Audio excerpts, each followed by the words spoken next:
Welcome to the Crazy Hat Chemist. So another video in bonding and molecular structure. So let's get started. Bam!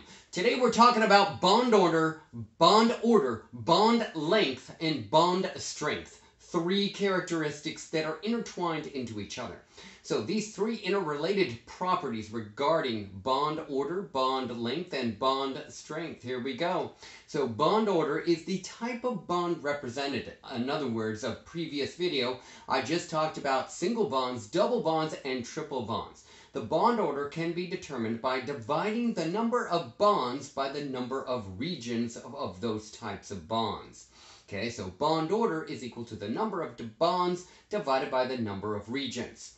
Okay, bond length is the distance between two nuclei of bonded atoms. Pretty simple. Bond strength is the energy required to break a bond. Again, very simple. Okay, so let me give you two sets of examples of both of these.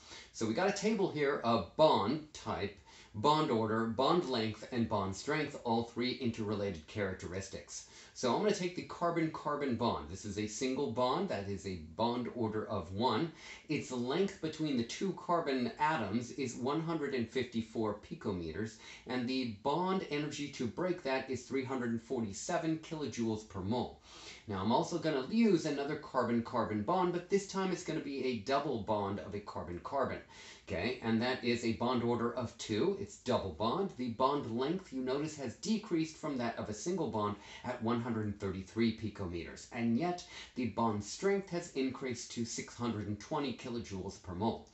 Okay, for the carbon-carbon triple bond, that is a triple bond, that is bond order of 3, and it's a triple bond. You should see, again, the bond length has decreased and now at 120 picometers. And again, the bond energy to break that is increased to 812 kilojoules per mole.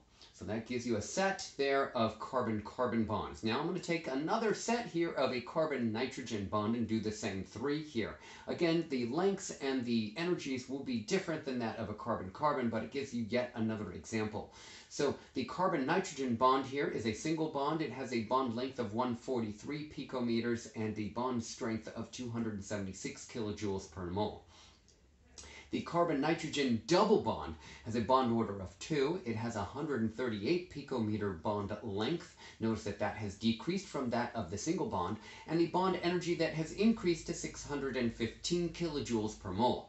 Again, that has increased from that 276 significantly. The triple bond of the carbon-nitrogen bond is a bond order of 3. Its distance, that is the bond length, has decreased now to 116 picometers, and the bond energy to break that bond is now 891 kilojoules per mole. You should see that in both of these examples, the single bonds, whether it's the carbon-carbon or the carbon-nitrogen, are relatively similar. Same with the double bonds, are relatively similar, and the triple bonds are relatively similar as well. They're all within a ballpark of each other. Okay, now I'm going to give you an analogy to this. Now, an analogy of a bond order of 1 is two people holding their hands. So I don't know if you've ever played that game, Red Rover, come over. But if two people are holding their hands together, you can run and break their hands, if you will. That's like break through that bond. And you notice that if you're just holding someone's hand, you can be relatively far apart, and it's easy to break that bond. Now, that's a bond order of 1, a single bond. Now let's take a bond order of 2.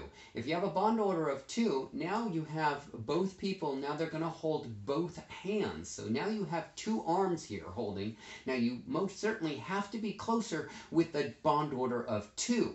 And it requires more energy to run through that and break both of those. Hopefully that makes sense.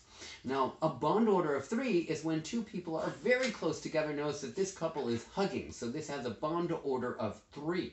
Okay, so they're very close to each other, okay, and the energy to break that bond is going to be required much greater than either the bond order of 2 or the bond order of 1. Hopefully that analogy works well for you. Okay, I am the Crazy Hat Chemist, and my cat told me to wear this hat here. That's what he said to me. Linguini said, "You got to wear this hat, Dad." So here it is. So here is my hat for my cat. Okay, give me a thumbs up if you like that video. Subscribe to my YouTube channel. Pass on my YouTube channel to all your cool chemistry cat friends. All right, see you next time. Bye now.